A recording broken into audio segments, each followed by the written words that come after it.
Hello everyone, my name's Bobmich and welcome back to some more Star Citizen. Today we're going to go through the art of not being seen and how to use it to win a fight. Monty Python references aside, with 3.2 coming to us all, stealth is now a thing within Star Citizen. You can be sneaky, although stealth specifically is a bit of a misnomer. It has more to do with power allocation and reducing your detectable energy signature, and some ships are more capable of it than others. It's not hard to guess which ones. When flying around in Star Citizen, your HUD will have two signatures matter the most: local or ambient infrared, shortened to IR, and local or ambient electromagnetic, shortened to EM. These two readings can change for a vast number of reasons within the scope of the game engine.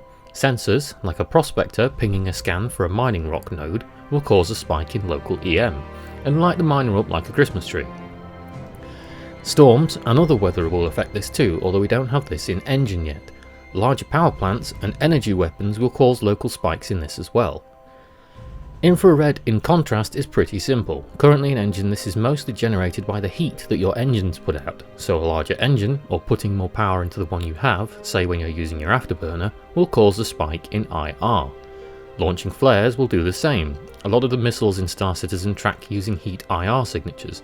Thus, when you launch a flare, you want it to chase the flare instead of the heat signature coming from your engine. The goal of stealth in this case is reducing both of these signatures enough so that your ship blends into the ambient noise of the surroundings. This is all done through your power management, although the design of your ship counts for this as well. Smaller engines like the one on the Eclipse and ship design affect this too. The stealth capable ships in Star Citizen have a few more options when it comes to messing about with the power settings when you're sat in the cockpit. Normally, you can just fiddle around with the traditional triangle and tweak between three main settings, as I'm sure most of you are aware. More power to shields, engines, or weapons. Simple.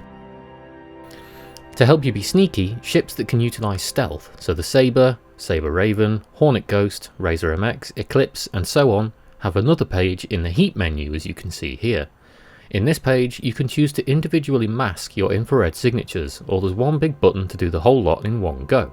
Great, but this is only one step. In the main power menu, every ship has a button that says Stealth. Again, this is a bit of a misnomer. It doesn't magically grant you stealth abilities and suddenly make your ship invisible to the masses. Instead, all it currently does is tweak the output of your power plant to the lowest setting it can for the systems you're using at that time. So if you've got your main power on, your weapons powered and your shields active, it'll turn off any excess you're not using at that moment to help keep your energy signature low. But if after you push that button you try to do something like, say, a quantum jump to another location, your ship would sputter and not spool the drive, because you stopped the power plant generating the energy needed to spool it in the first place. You'd need to manually turn the power back up so you could travel. There's more you can do to help hide yourself too. I mentioned earlier about weaponry. If you picked up the Aegis Eclipse with 3.2 going live, you'll know it has a couple of size 2 ballistic Gatling guns for defence.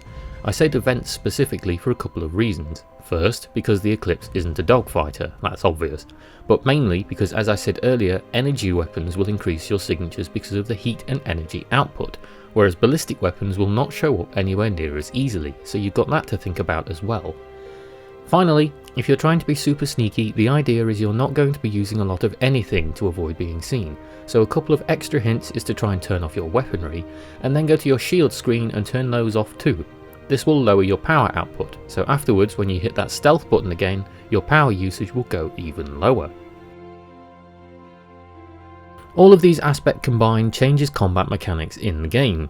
Lower signatures mean you have to be closer to the ship with a lower signature to be able to pick them up on radar and tab or toggle to them as a target. It also means that if you're using missiles, then a lower signature means a longer lock-on time for you to be able to fire. As an example, this is where the Eclipse and the Retaliator are kind of one-trick ponies at the moment. Currently, they've got the biggest launchable ordnance in-game, the size 9 torpedoes, but they aren't exactly a super fast missile designed to wipe the smug smile off that Anvil Hornet's ugly mouth. That's what dogfighter missiles are for. The Tally and the Eclipse aren't dogfighters, and whilst the Tally can be multi-role and turned into a gunship that can drop size 9s, the Eclipse is very much a sneaky fire-and-forget hit-and-run ship. My point is, if that you own Eclipse and you're intent on being sneaky and blowing things up with it, use the power setting mechanics discussed here to make yourself harder to see and harder to hit, and then select your targets logically. Your size 9 Torps aren't going to lock onto that enemy sabre or Hornet fast enough unless he's hammering his afterburner, and by then he'll know something's locking onto him anyway.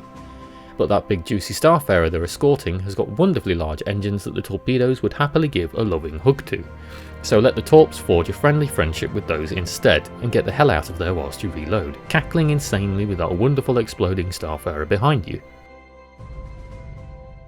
Learn to fly sneakily, use terrain and the environment to your advantage, pick your targets wisely and then go and ruin someone's day. I hope this was informative guys. Stealth's just starting to become a thing in Engine and it's already huge fun if used well. I can already see some very lucrative fights coming up with it in the future. Have fun with your semi-invisible ships and I'll see you around.